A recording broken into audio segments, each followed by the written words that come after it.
સોલારના ભાવ ઘટશે એવું લાગતું હોય તો આ રીલને પૂરી જોજો, કારણ કે ટૂંક સમયમાં સોલાર વધુ સસ્તું નહીં પણ વધારે મોંઘું થવાનું છે.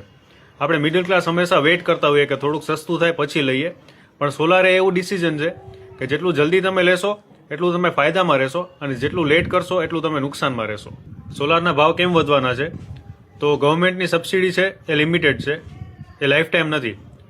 બજેટ ફિક્સ છે, ક્વોટા ફિક્સ છે, જે ઘર અપ્લાય કરશે એટલાને જ મળશે. અને સબસિડી ખતમ એટલે સોલારનો કોસ્ટ છે 50 થી 60 હજાર રૂપિયા વધી જશે. લાઇટ બિલ દર વર્ષે વધે છે. એસી, ટીવી, ઈવી બધા ગેજેટ બધા ઇલેક્ટ્રોનિક ઉપર છે, એટલે ડિમાન્ડ વધી રહી છે પણ સપ્લાય લિમિટેડ છે. ડિમાન્ડ વધારે, સપ્લાય લિમિટેડ, એટલે પ્રાઇસ તો વધવાની જ છે. સોલાર પેનલ બનાવવા માટે સિલિકોન, મેટલ, ગ્લાસ આ બધું વપરાય છે.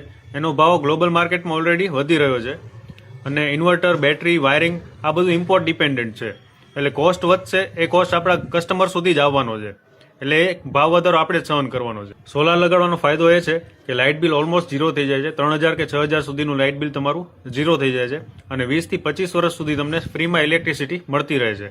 જો તમે ઈએમઆઈ થી સોલાર લગાડો તો 4 કે 5 વર્ષની અંદર તમારું જે ઈએમઆઈ નો ને લોનનો કોસ્ટ છે એ કવર થઈ જતો હશે અને પછી 15 થી 20 વર્ષ સુધી તમને ફ્રીમાં ઇલેક્ટ્રિસિટી મળતી રહે છે. જો આજે સોલાર લગાડશો તો એ સ્માર્ટ ડિસિઝન કહેવાશે.